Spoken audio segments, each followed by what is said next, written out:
Welcome to Below the Line, where we talk about working in Hollywood from the crew perspective. My name is Skid. I was an assistant director in Hollywood for the better part of 8 years, and now I'm not. Today, we're talking about Patriot Games, the 1992 action thriller directed by Phillip Noyce, starring Harrison Ford, and based on the Tom Clancy book of the same name. It's currently available on Hulu with subscription, and you can rent it via a number of streaming services. High-level plot summary: Jack Ryan, played by Harrison Ford, thwarts an assassination attempt while in London, and one of the surviving terrorists, played by Sean Bean, vows revenge. Hijinks ensue. At Rotten Tomatoes, its tomato meter score is 73%, and the critics' consensus reads, Patriot Games doesn't win many points for verisimilitude, but some entertaining set pieces, and Harrison Ford in the central role, more than compensate for its flaws.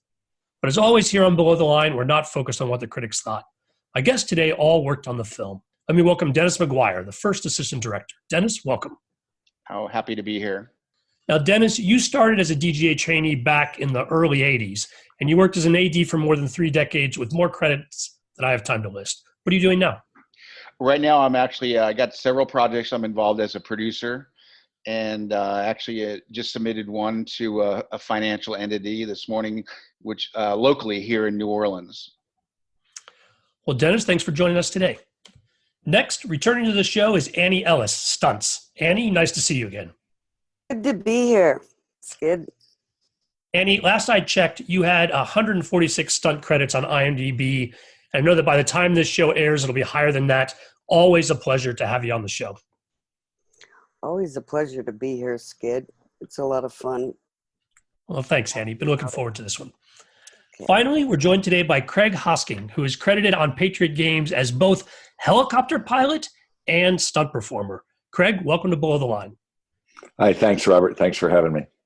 Oh, yeah. Craig, if you call me Robert, no one's going to know who I am. You got to go Skid on this. So okay. Gotta go back to that. All right. Craig, you've been doing aerial work in films for more than 30 years, and we actually met back on 2001 Swordfish, the John Travolta movie, when I was a DGA trainee, and we had that Erickson air crane carry a bus over downtown Los Angeles.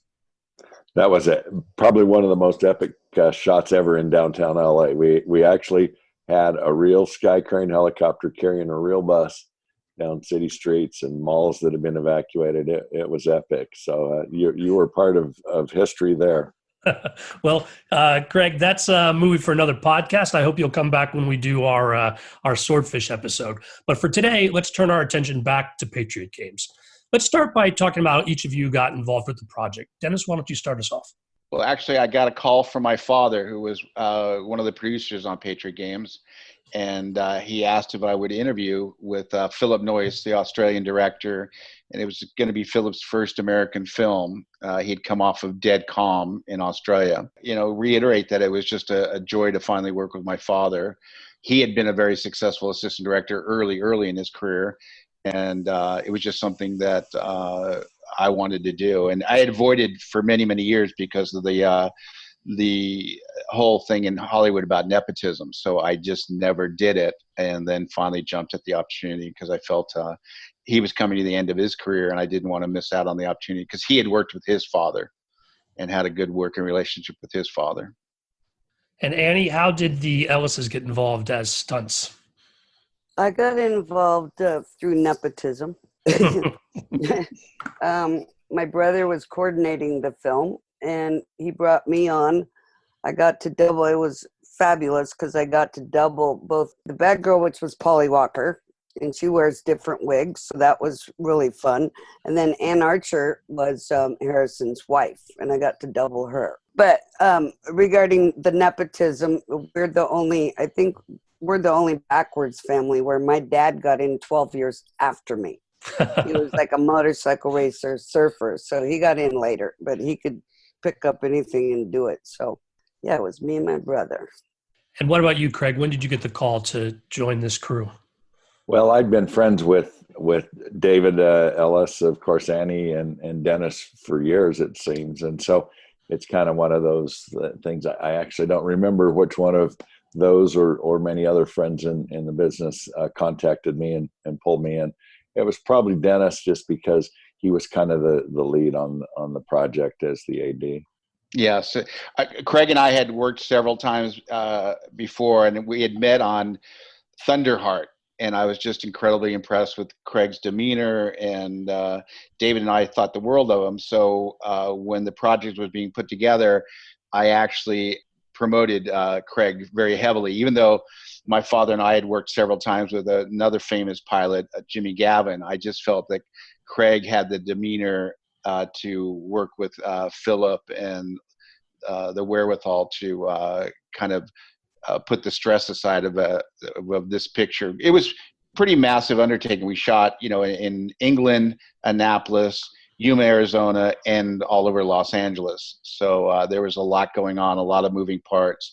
Yeah, I just felt Craig and David and Annie and Steve Boyum were a perfect mix. And then also there was a very famous special effects man, because we had so much special effects work. So I just those are key people. When you're working as an assistant director, you want to surround yourself with people that you trust and you know what they can do and can't do. And when you're working under certain time restraints, it's helpful that you know that they can pull something off in the time required.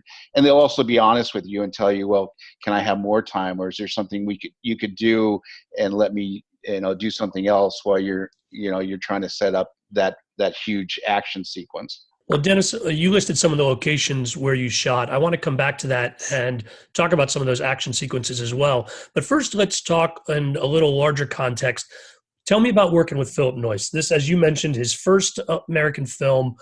As I recall, Dead Calm, great movie, but not nearly this size and sort of action or scope. What's it like working with a director who maybe is new to this level of the game? Yeah, I mean, Phillip had put a very nice film together. I was a big fan of Dead Calm, having grown up sailing and spent a lot of my life on the water. But yes, he did only have 3 people to deal with on a sailboat. Patriot Games was massive, but we supported him, and I thought he did a fabulous job. And as you can tell, if you look at his credits, he's done some really great large action films. He's a talent.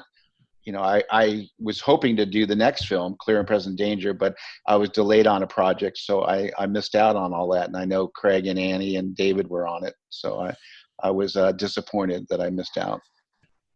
This was kind of a kickoff of a good and continuing relationship I had with Phillip. Ended up doing, I think, 3 or 4 others, but that's neither here nor there. That just happens because of a good introduction. When I worked with him, he was a pleasure to work with. No screaming or anything like some I've worked with.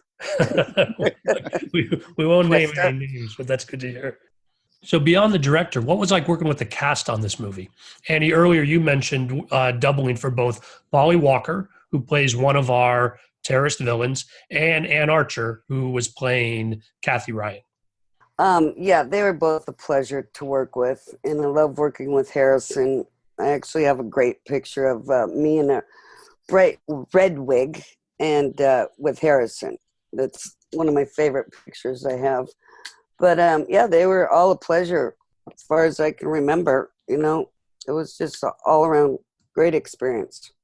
I also know that we had Thora Birch in a very young role, plays his daughter. She goes on to star in American Beauty and Ghost World after this, among other things. And Samuel Jackson is in the movie as, I believe, another professor at Annapolis. Although this is several years before Pulp Fiction. It's really not the Samuel Jackson we get to know later through Snakes on a Plane, where I know, Annie, you worked with him again, and others as well. What was it like working with those guys at this early stage in their careers? Oh, it was great. We had to get a couple different doubles for Thora because the one double decided it was too tall for her to go down the rope ladder down at Palos Verdes. That was fun. We actually ended up, when I hit the on the freeway, when we it was 3 parts. When we finally did the part of me slamming head on into the divider thing on the freeway, we put a dummy in there. It was a little too dangerous to put her stunt double in there. We're going to talk more about that freeway shoot on that. But other folks about working with these actor teams, Dennis, Craig? Yeah, I mean, I was very excited when Harrison Ford came onto the project in prep, and everybody grew up watching Harrison, and so he for me he was a dream come true, and the crew appreciated his openness on the set. He knew everybody's name, was just a joy to be around. No entourage, no drama. At the time, I did not know who Samuel Jackson was, but he was a very nice man, very cordial, enjoyed Ann Archer tremendously. Actually, early in prep, when we were sitting around a table one time and talking about who's going to play the wife, because in the first movie, Alec Baldwin's character in Red October did not have a wife. So all of a sudden there was the introduction of having Jack Ryan have a wife. I actually brought up Ann Archer because I was a fan of her, more of her independent work, not just the movie she did with Michael Douglas where she played the wife. I just thought she'd be a great choice. We screen tested probably a half a dozen women. We actually screen tested women to play the wife. And Ann did come in and screen tested, and she ended up getting the role, which led me into putting her up for a film called Body of Evidence. It was a picture produced by Dino De Laurentiis, and Dino and Martha and our other two producers and the director were like, "Oh, Ann Archer, but she's always like the goody wife." And I just said, "Well, take a look at her work." And the director, the German director, Uli Edel, did, and Ann ended up getting the part, and she eventually found out who put her up because the agent didn't know, nobody knew, and she called me at home and thanked me, which I thought was tremendous. And once again, she was a joy to work with. Other actors, we had just a tremendous cast, and I think that was due to being a large studio film, but also Mace Neufeld being the producer and being a longtime producer, and he's still working as far as I know. Had a great eye for casting, and the studio and my father put up a couple people. So yeah, we had a really great time with the cast. There was never a problem. Sean Bean was an unknown entity, such a joy, and look at his career. I mean, it's just blown up. I would love to run across working with him again, just because I've been a fan of his work since Patriot Games. Yeah, I mean, Patrick Bergen, had a really good role in playing one of the other Irish terrorists, and I was always a fan of his work, and the picture he did with Julia Roberts, where he didn't play a nice man also, but he is a sweetheart. It's interesting. The real actors can play these evil individuals, but then again, in real life, they're actually just pleasant people you want to kind of hang out with and chat with and get to know. I think along those lines, I want to turn to you, Craig. Probably you don't get as much interaction with the folks at the helicopter. And I'm wondering, there are a few scenes where the principals are getting out of helicopters in this movie. But I wonder if actors are somewhat nervous working around the helicopters when they're with you. What any stories from this set about working with these folks? Some are and some aren't. Harrison's an aviation lover. Since this time, he's gone on and gotten pilot's licenses in planes and helicopters.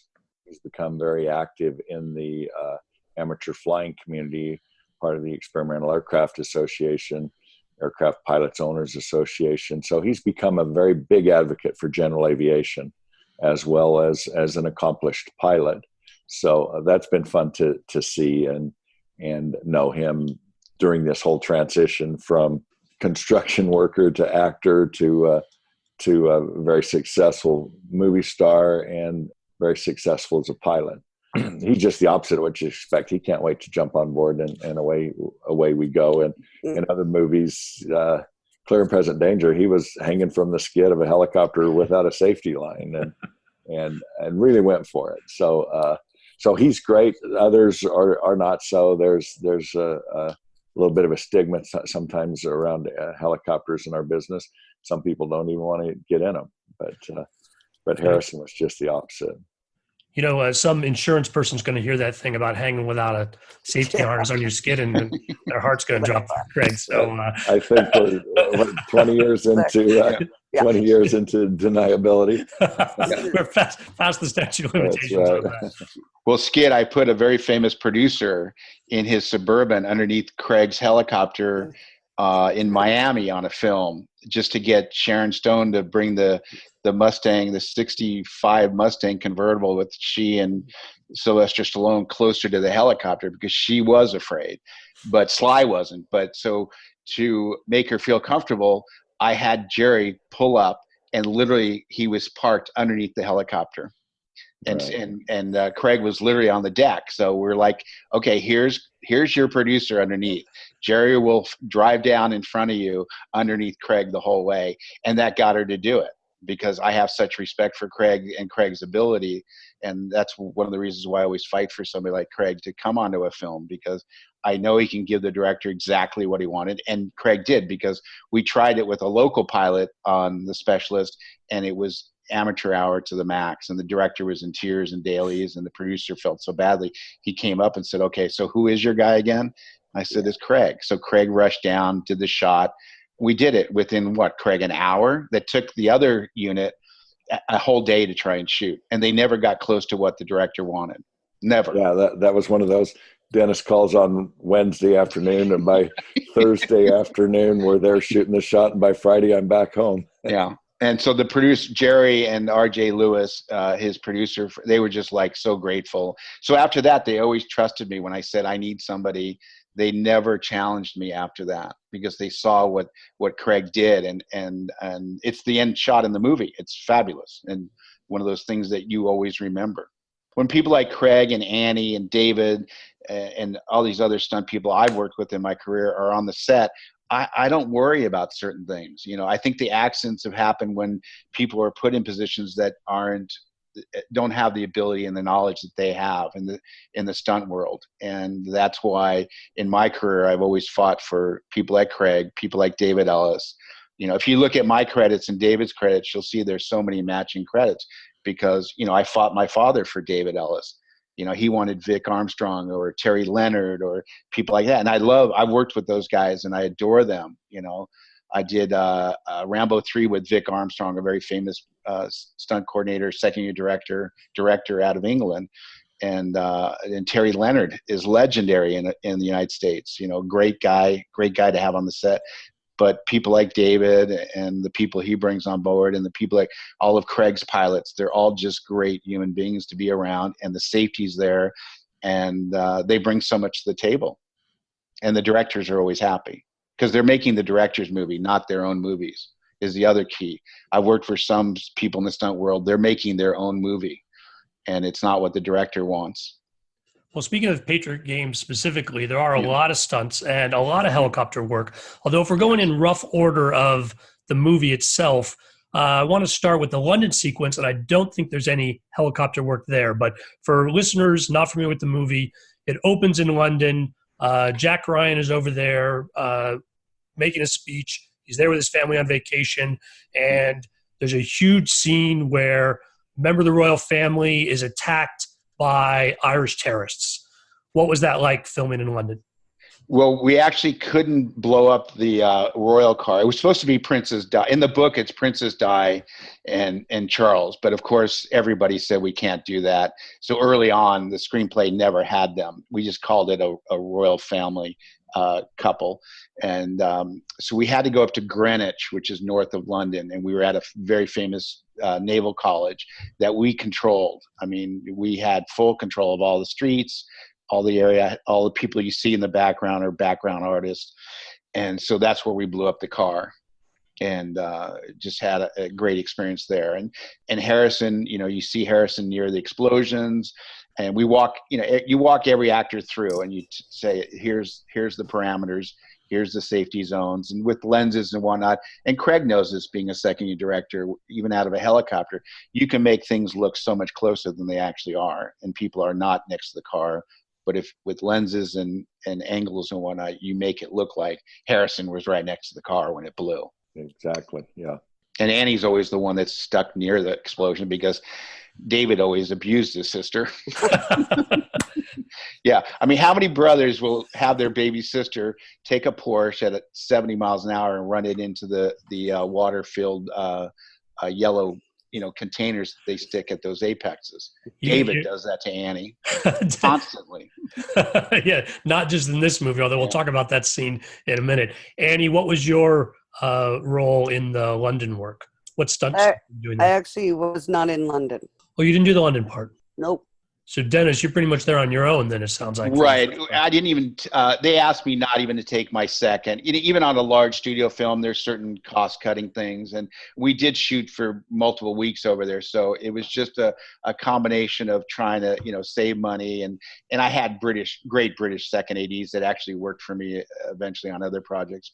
And they have a great film community over there. And so with David being over there, and we didn't get to bring even Steve Boynham, but David kind of with the British stunt coordinator, and when we put a good team together for the action pieces, coordinating all that, and had a great experience. Working in England is fabulous. I've done it several times, from Evita to Patriot Games to a motorcycle movie called High Speed with a stuntman turned director, Jeff Jensen. So I enjoy working in London. I know some people don't like it so much, the Brits, this and that, but I've had multiple great experiences there, and I would go back in a heartbeat. Any particular challenges on this besides, as you said, not being able to shoot in downtown London for the stunt work? Any particular challenges with these sequences? Yeah, there was another sequence in a beautiful arcade, they call it. It's a glass dome kind of alley street, very high-end street called Burlington Arcade.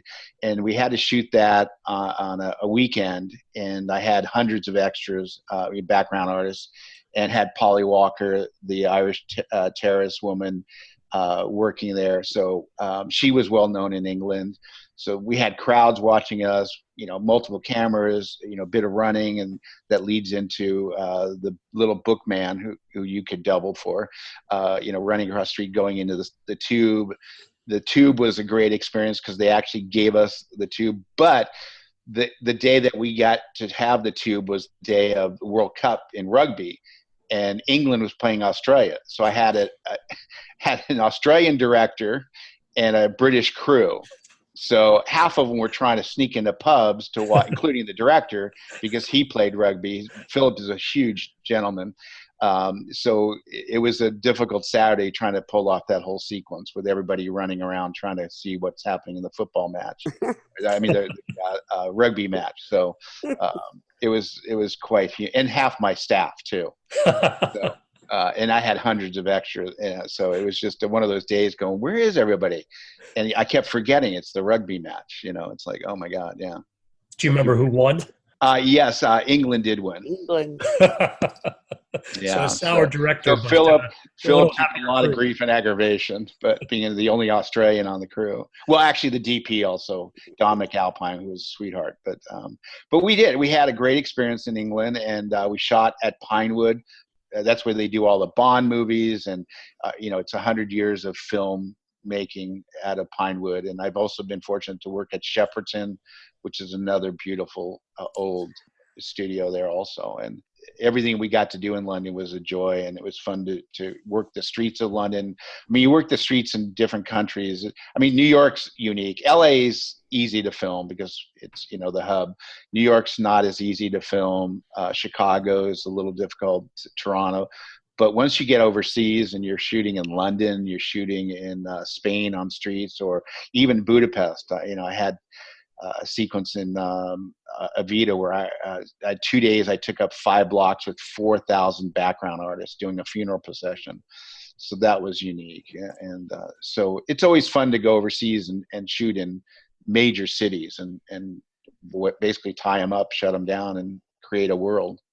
Well, now at this point, Dennis, you're just rubbing it in since you didn't have Craig or Annie with you. Yeah. In London, I think, not very. No, I actually wanted them all, but it was, and then when they came to me and said, okay, can you not take your key second? I looked at my father. I said, you mean I don't get to take my right hand? I go, okay. But I knew I'd have good staff there, and I had a couple sources, and so I did all right. Actually did great. And then my key second on that work is now a very successful producer that does all the Harry Potters. Tim Lewis is his name. Actually, he's a great guy and does all the Bourne pictures and Potter. Yeah, he's a rock star. Never hires me, but. Well, transitioning from London back to the States, let's start with Annapolis. Jack Ryan is a professor at the school, and the surviving terrorists from the London attack tried to assassinate him and his family stateside. There's a sequence where Ryan is leaving Annapolis and he is attacked. Let's talk a little bit about what it was like filming in the Annapolis area. Yeah, that outside the gate, obviously, of Annapolis was shot there. All the grounds we shot there. Craig did a lot of aerial work in and around the Naval College and the town of Annapolis. And then we also did get to shoot at Langley. So that where you saw the gates and walking in, that was the real emblem on the ground. All that was Langley. All the interiors of Langley were built on stage. Annie's, which Annie mentioned earlier about doubling and driving the Porsche, that was all Los Angeles. That was the Century Freeway in Los Angeles. So Jack Ryan is a former CIA op. He goes back to the CIA to learn more about the terrorists in the course of this film. And so you filmed at the actual academy in Annapolis and at CIA headquarters at Langley. Correct. Now, what about the doing aerial work? I imagine in both of these locations, Craig, I think there's a lot of restrictions as far as flying in this part of the country. Well, fortunately, at that time, this was pre 9/11, and so a lot of the heavy restricted airspaces didn't exist. There's still notifications that you have to do and altitude limits that you have to comply with. But yeah, it was a lot easier world back then. Craig, let's take the opportunity to talk a little bit about filming aerials in a helicopter. Who goes up with you? Is the director up there? Do you have a director of photography up there as well? Like, what sort of crew does it take to capture aerials? Well, the key elements there are of course, me as the pilot, and then an aerial camera operator or an aerial DP. So those are the two that are always there. And then it depends on the shoot, what we're interfacing with, who wants to be involved. Sometimes it'll be the main unit DP. Sometimes it'll be the director. Often it's Dennis or first AD if we're coordinating a lot of ground activity or cars that are chasing, things of that sort. So it varies in every case, but always me and one aerial DP. And do you remember who went up for Patriot Games? What it was like on this one? We had David there a lot, and Dennis was there with us as well. But generally, it was the aerial cameraman and David and me, unless he was needed on the ground for other stunt activity. And Harrison Ford hitching a ride because he just wants to fly around with you guys? Is that again? I think we're past the statute of limitations for the issue. He'd catch a ride to work now and then. When we got to meet the director of the CIA and all the deputies at Langley in prep, we took actually Harrison Ford also because he wanted to see the environment. Being an actor and being a CIA analyst is his background as the lead character Jack Ryan. So we actually were fortunate enough to go to Langley in prep and sit there and chat with everybody. And then by happenstance, Harrison knew that we were not being allowed to see the real anti-terrorist area of Langley. No civilians ever go there. You have to have incredibly high clearance. But he brought it up, and being a major Hollywood movie star, the director turned to his deputies, and I still remember this conversation and seeing everybody's faces drop because they had always told the producers in the studio, no, you'll never see it. And so he said, well, we can make that happen, can't we, boys? So within 15 minutes, Harrison, myself, and Phillip Noyce, the director, are signing these multiple page documents that we will not divulge anything that we see or hear. And we were taken to the anti-terrorist area of Langley, which was a great experience to this day. It was one of my all-time favorite things to do on it because of what we get to do on a movie. But and I was taking copious notes in my mind because I knew I would get debriefed by the production designer, because we were building all the interiors on stage at Paramount Studios eventually. So when I saw everything, I was a little disappointed. I said, they're not going to believe me when I get back to LA, how cheesy it looks. It just was just typical, not sexy, not very fancy or anything. So, but that was great. And then when we got to film there, if you've seen the movie, but if other people have seen the movie, that's really Langley. We got to shoot there, where a lot of people try and mock it up and shoot other buildings for Langley and whatnot. But we were there, and it was wonderful to deal with all those people, and they were very kind and generous to us. And I'm sure it'd be a lot more difficult nowadays, like Craig alluded to previously. You may not get to be there like we were at the time because of the nature of the world. And there have been incidences, obviously, at the gate that we've all heard about, and people, doing things that, are against our government. But it was a hallmark in my career to be actually there and see the wall with the stars with no names, and realize that people do put their lives out for us. So there's a lot of respect for all that. And being at Annapolis was fabulous, shooting with real students, and them wanting to know and us wanting to know about their lives, and being in the classrooms with them, because we shot in the real classroom there, because we had all of them. And it was great because wardrobe was happy because they didn't have to get a bunch of background artists dressed up, in uniforms, which is costly on a movie, as we all know. So we just shot all that right there. So you used actual Naval Academy cadets for We those did, scenes. yeah. The commander, anybody that I probably were a student, with the best of the best, and maybe had free time or whatever, they got to work on the film. And I'm sure it was there was a whole pecking order. The seniors probably got all the jobs and the freshmen got none. But it was a great experience, and to be on the campus and in the hallways and outside that famous gate and whatnot. It was a great joy. Yeah, I have one comment about back there too. It was so fun. That's where I wore my red wig for Polly Walker. But when I wasn't in a scene, I got to help Dennis by being AD or PA. I'll never forget when we went out on the field and we had all the cadets for real. And so there was a lot of us out there just like showing them, what they're going to do in this one scene where they're just, going along way out in the field. Wasn't that like a football field type thing? Yeah, over their grounds. Yeah, it was a beautiful campus. It was massive. Gorgeous. And it was, oh my gosh, it was such a privilege, to be such a, to be able to even step foot on their grounds, and they were all so excited to, okay, what do you want us to do? We'll do, they were so awesome. No complaining. No, I want to, whatever. It was just awesome.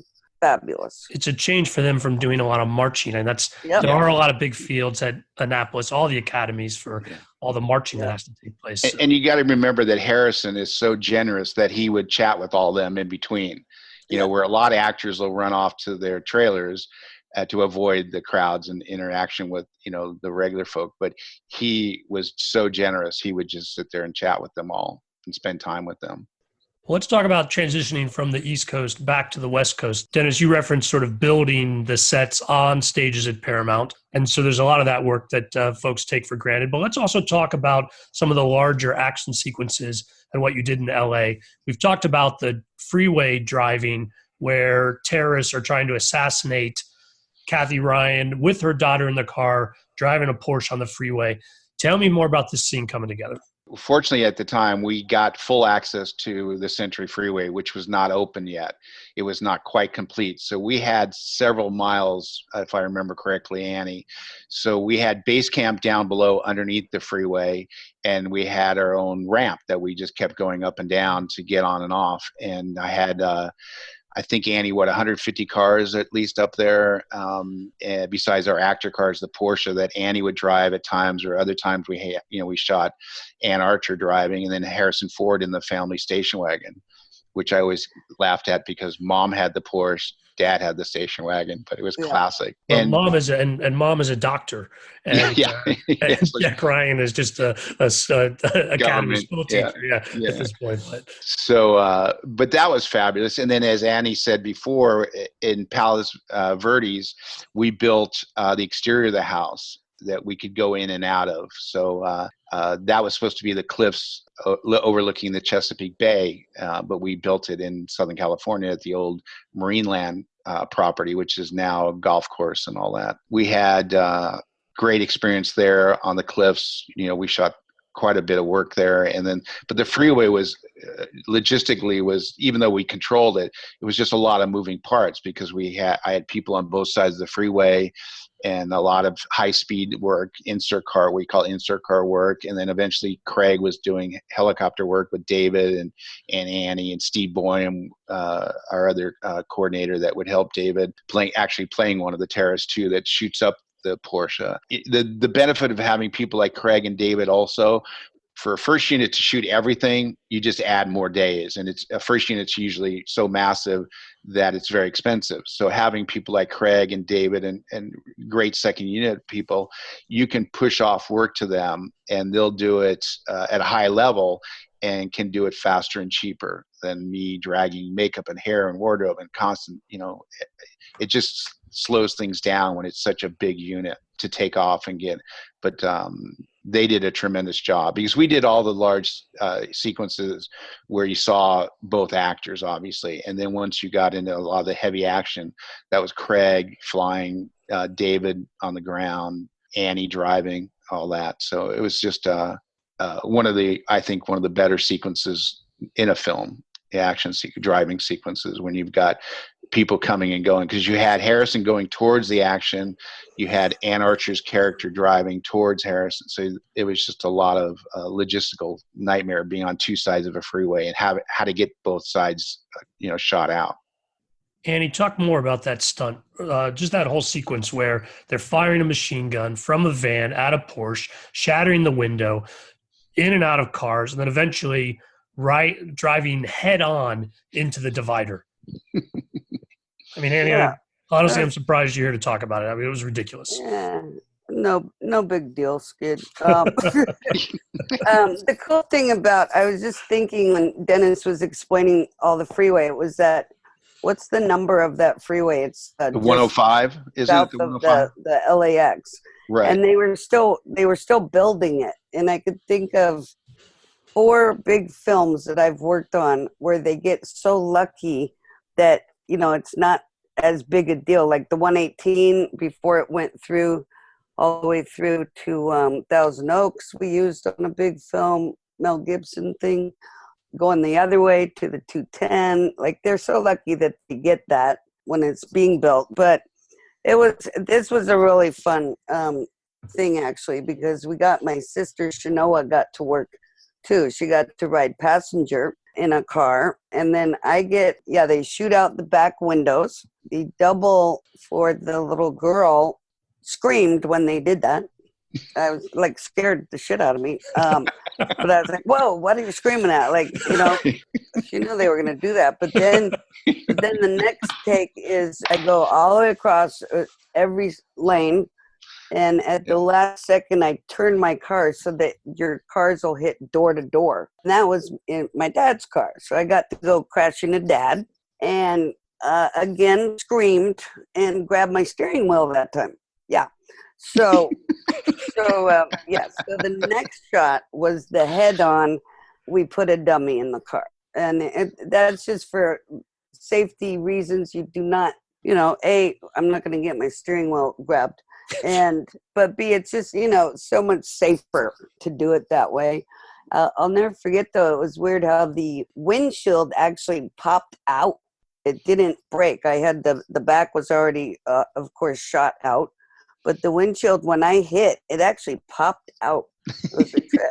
The impact. All in one piece. Yeah. And Annie, to be clear, when you said you put a dummy in the car, that was for the passenger. The passenger was a dummy. You're still driving the car. Yeah. Head on into the divider. It's a trip to do that, but whenever I do, especially driving stunts, it's almost like you have to keep an eye on everything around you. But at the same time, your mind is kind of in a tunnel where you are so in on exactly what you're going to do. So it's just like, we're straight at the thing, look at my speed to make sure I'm correct, and crash. And I just jumped right out and kind of wanted to do it again, actually.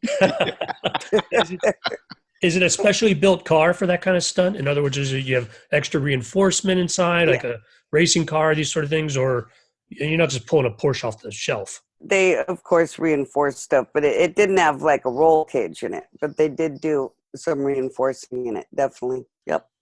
It was fun. That's why you keep coming back for more, Annie. That's Craig, it. tell me about filming the aerials on these action sequences. What's that like? Well, that's always tricky to combine, the airspace coordination we have to do, because in this situation, we're right there in the approach to LAX, as well as the ground activity when it's ready to go. So it's a bit of a tightrope for us to time it well enough to be there at the right time.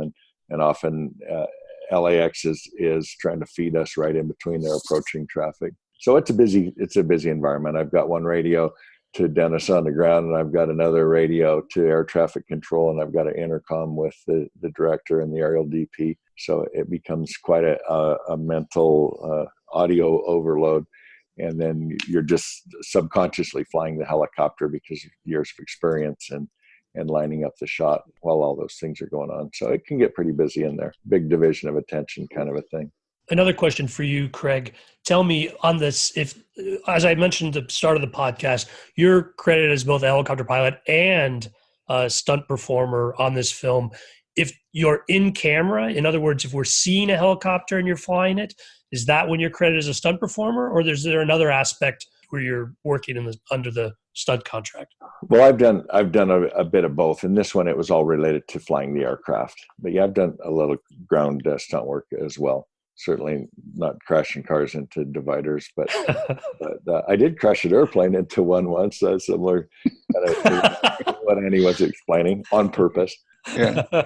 But in this case, the most of it was the aerial camera work that we were there to do. But the beauty of people like Craig and the personnel that Craig brings on to each of our films, we do put them under a stunt contract, because a lot of times when they're being photographed in the air, I think I alluded to the specialist earlier, there was a sequence with things blowing up where I had to put Craig basically in harm's way if an explosion went wrong, which we all know can happen. But, Craig does go under a stunt contract because he's flying a helicopter that is basically in the stunt world. So that's when it's justifiable to producers and studios that certain people are under a stunt contract. Exactly. What other memories do you guys have of filming in LA, whether from the stages or around town? Well, the big epic one for me was the offshore scene that we did with the boats. And Annie referred to earlier, as we were all conversing the other day about the rain, the weather, the sea state, and one of the sequences which was epic, and I haven't kept an updated reel, but back when I did, this was a shot that's on my reel, and it's Harrison in this boat banging through the waves, and he's really driving the boat, and he's really engaged in this handheld or in this hand fight on the boat, and it's raining for real, and there's another boat that's smashing into it, and there's a fire gag on the boat, and David and I are overhead in the camera helicopter, and it's at night, and we're out at the ocean, and boy, it had a lot of major elements that required a great degree of precision out of all of us, and it's an epic shot. Craig, let's talk. Let's all talk more about that sequence. But to set the stage a little bit, the finale of the film is, as you described, Craig, Harrison Ford, Jack Ryan in one boat and being chased by our three remaining terrorists. Spoilers, the other terrorists don't make it out of the house, but these three are left in the boat chasing Harrison Ford. And Sean Bean, of course, as is expected, they have their final big confrontation on one of these little boats. Massive number of elements. It's definitely a signature bit of this movie. Let's talk about putting this together for all of you. Well, I'll jump in and then Dennis will finish it. But some of it was in the tank, which I wasn't a part of. But the epic thing for me is how much of it was real. I mean, it was the real ocean, the real storms, the real waves, Harrison on the boat. And it wasn't faked. It wasn't green screened. There was some tight coverage in the tank, but it was the real deal. And it was epic. Yeah. So when we were in prep, when we were putting it together and Phillip wanted the whole thing shot live. And of course, logistically, that is just a kind of a nightmare to schedule like that, and the weeks that it would take to do. So we came up with this concept of having Craig and David shoot live boats at night with helicopters with light panels so they could see. And then we knew that we could shoot in the B tank at Paramount with rain and 9 Ritters, wave machines. We had these 3 30,000-gallon dump tanks also, because there's a sequence that did not make the movie where Sean and Harrison fight on the reef the boat crashes into. And so Harrison, of course, wins the fight, and he's lying there. And then we had a sequence where we wanted Harrison, you're not sure if he's dead or alive. And so we get set, and we roll cameras, and I was out on the reef. I was hiding between these massive dump tanks that were like 3 stories high. And so I roll cameras, and we had multiple cameras, one on a crane even, that was a techno crane armed out, and roll camera, and I cue Harrison because the noise was deafening, even over a bullhorn. So I cue Harrison and cue this effects guys to dump the water. And it just, most actors would have drowned, but Harrison, being Harrison, he took it. We cut, and then over the radio comes from my director in his wonderful Australian accent, "Harrison, can you not roll around so much?" So Harrison looks at me, he goes, "Does he realize that I'm actually drowning out here?" And so I giggled and I said, "Yeah, I know, Harrison." And so, because we had spent, the tank was 5 days. I think you guys shot probably a couple weeks on the water, right? And then we also did what's called rear screen projection. And we shot in a warehouse because the sound stages were not long enough, because you have to get the projector far enough away from the screen to project on the back of it. So when you're shooting, we took the boat out of the tank, put it in the warehouse so we could see the boat behind us, because David and Craig shot the boat behind us on the open water. So yeah, it was 3 massive elements to create that boat scene. And I think it's seamless. We shot, so much in the tank, so much on the open water, and then so much once again in the warehouse for rear screen projection, with all the, the wind and the splashing of water on for the rear screen projection. So it was just, it was epic. And I think a great sequence done by everybody: visual effects, second unit, first unit, and special effects. They did a fantastic job. I'm quite proud of that sequence. That's true. And, a little sidebar to that is that we were filming that during the LA riots. Yeah. and they kept the ocean crew down there in hotels so they didn't have to drive through the city. But David and I were commuting back and forth from the Burbank airport, where I was based at the time. And we'd take off in the mornings, it was all night. So we'd take off in the morning to fly home from work. And it was just this eerie glow of fires burning all over LA. And we'd turn off the lights in the helicopter. We were flying black, dark, and illegal to get home because we didn't want to be a target in the sky for somebody to shoot at. But that went on for several days, and it was just eerie and weird to see all that happening. And yet, for the rest of the world, life was continuing to go on, and we were making an epic movie. I'll say about the boat stuff. We went way out in the ocean, and just the weather to try to, I've been on films where for some reason they did the shot with the actress and then wanted me, like when I did my first car hit, they had just rolled her off the car. And it was kind of the same thing with Harrison, don't roll around as much. They want, I broke the windshield on the first one. Oh, no, you have to roll with your arms together. But just to match all of that weather out there, and they had to have the huge dump tanks and the wind and the rain, because one night we could not leave the harbor because the weather was insane. And I remember Craig and I believe my brother was in the helicopter that night, where we stayed in the harbor to do shots, what shots we could even get. When we went way out to sea, we were in the shipping lanes. And I remember several times over the radio, Dennis and other guys would go, "Okay, jam now, because you got to get out of the shipping lane." They look like they're a good mile away, those ships, but they are on top of you in a heartbeat, like way faster than you would think that they're going. So it was just crazy. I do remember one shot where I'm doubling Polly Walker in that one, black wig. I'm holding my machine gun. And, so you only have one hand to hold on to the boat with. And you are jamming full speed over big wave, literally going airborne in the boat. But there was one scene where I had to not be there next to him driving the boat.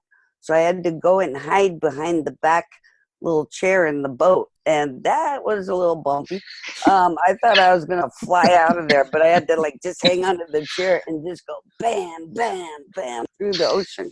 It was definitely epic, as they are using that word. It was crazy. I mean, that was all for real. No CGI, nothing. It was no models. No. It was crazy. And for Craig to be up in some of that weather too you better have a really good pilot. And we did.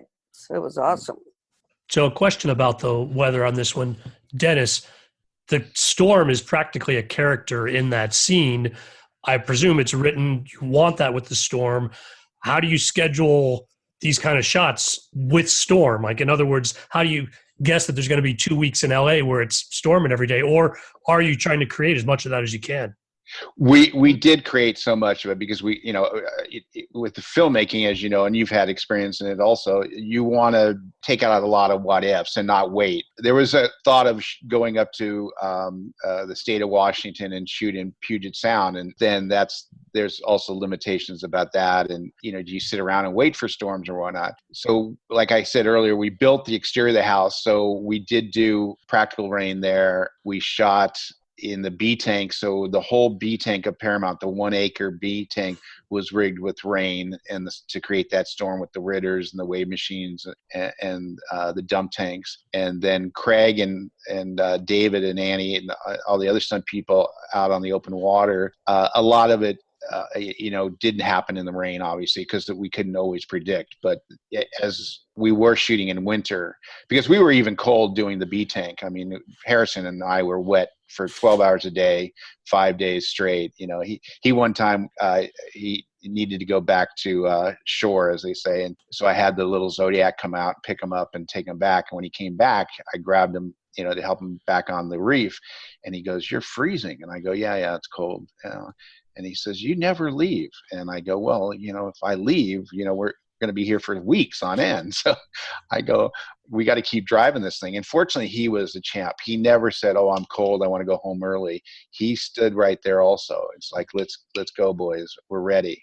So that was, excellent, having somebody like that could help drive the set and not let things slow down. And other actors, it would have been a nightmare just to get them out there every time because you're drenched. There's no way, he obviously wore a wetsuit underneath, a very thin wetsuit underneath his wardrobe, but I didn't have a wetsuit. I just was in my clothes and my Gore-Tex outfit. And, you can have the $400, $500, $600, $800 Gore-Tex and you still get wet. And with all that wind and all that water, you're drenched for hours and hours on end. There's no relief.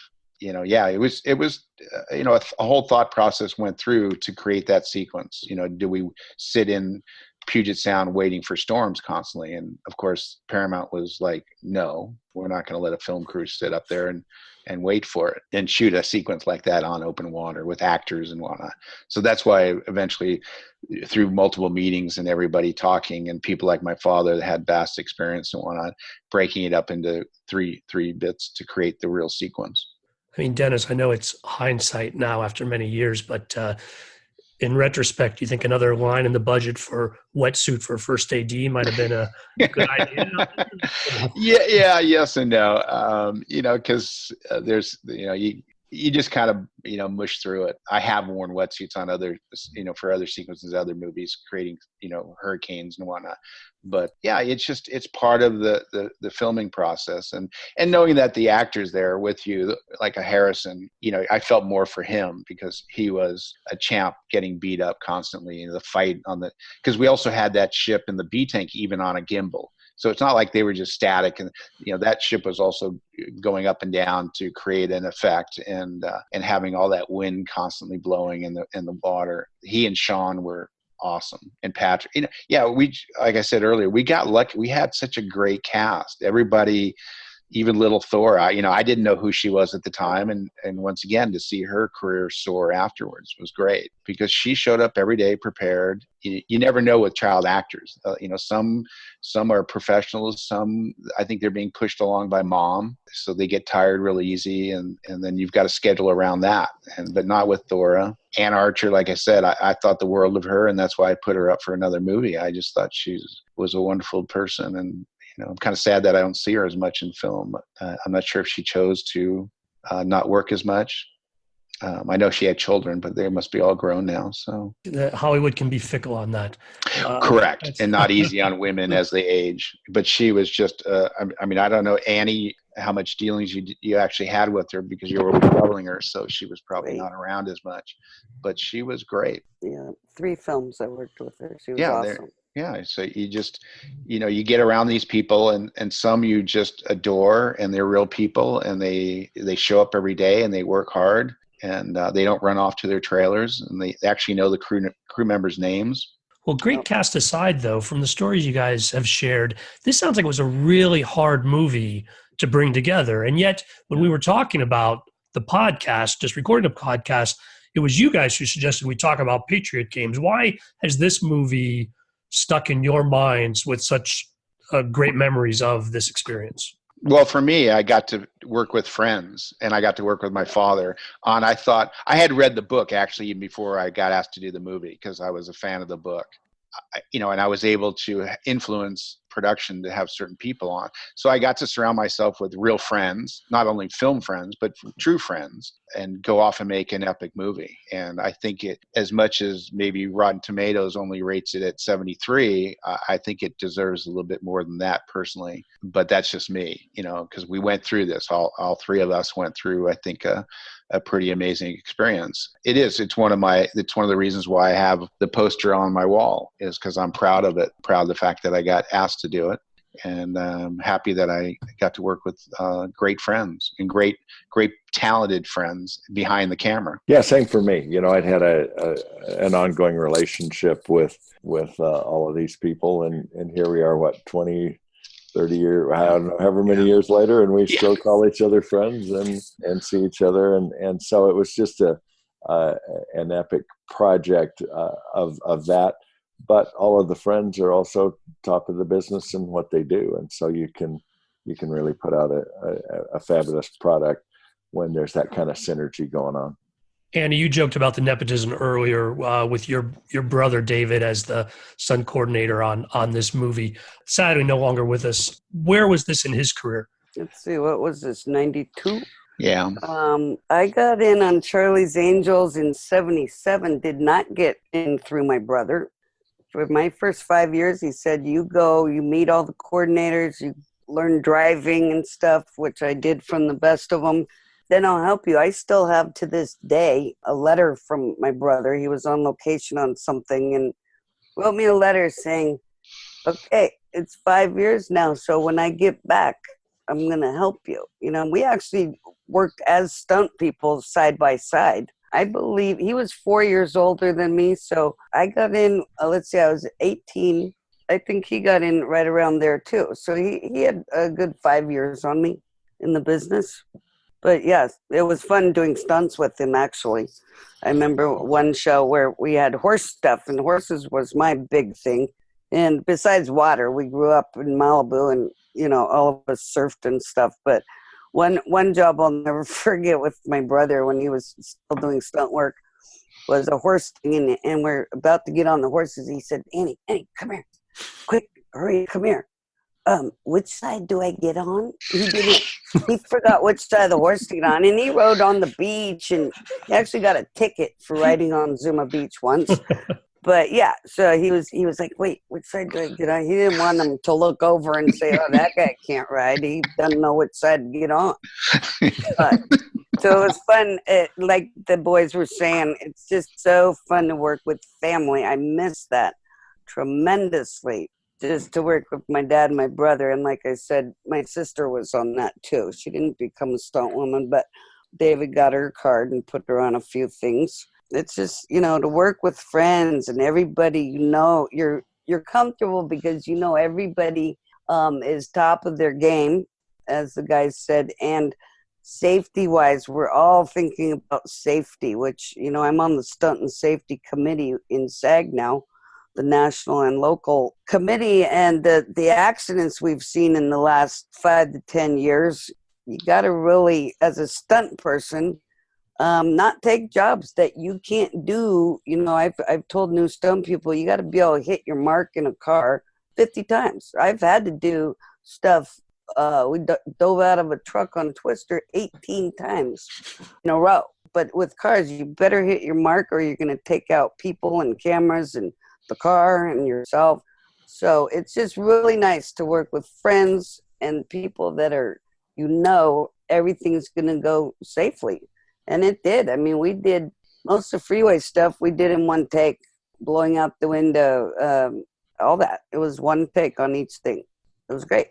Well, I feel like critics' reviews aside, and as I said, that's not what we're here to talk about or to break down.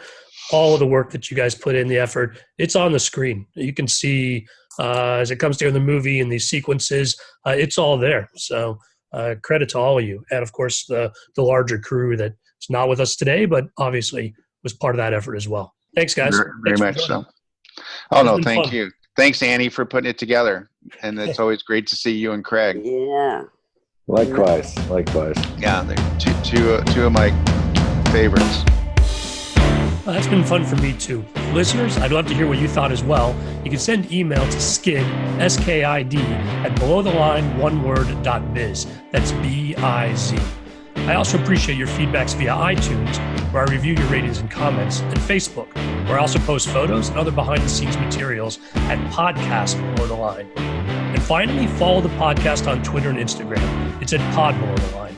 Thanks to Curtis Five for our music and John Wan for our logo. The logo is available on t-shirts, mugs, and stickers at redbubble.com. Thanks for listening. Hope you'll join us again next time. Craig's on his way. You're going to work on a film, Craig. Yeah. Where are you off to? Yeah, I leave on Sunday. I'm going to, I'm on the next Chris Nolan secret title, secret name, how he works. But I'm going to Estonia. Well, first I go to Monaco to pick up the helicopter. Then I'm taking it up to Tallinn, Estonia, there for a couple of weeks. Then down to the Amalfi Coast in Italy for a week. Then South UK, Isle of Wight. Then Denmark. Then straight from there to Mumbai. And then out of Mumbai, we come back here and shoot a couple, 3 weeks. So when you come back to LA, I think you should probably, talk to him and get me on it too.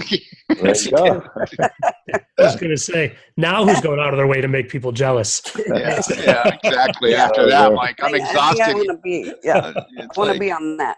Yeah. About every 3 years, the Chris Nolan phone call comes, and when it does, we drop and go. I've been lucky to do. I think this is 10 in a row with him. Wow. Dunkirk, Interstellar, Inception, all the Batman Dark Knights. It's been a good run. So he's a wonderful guy to work with.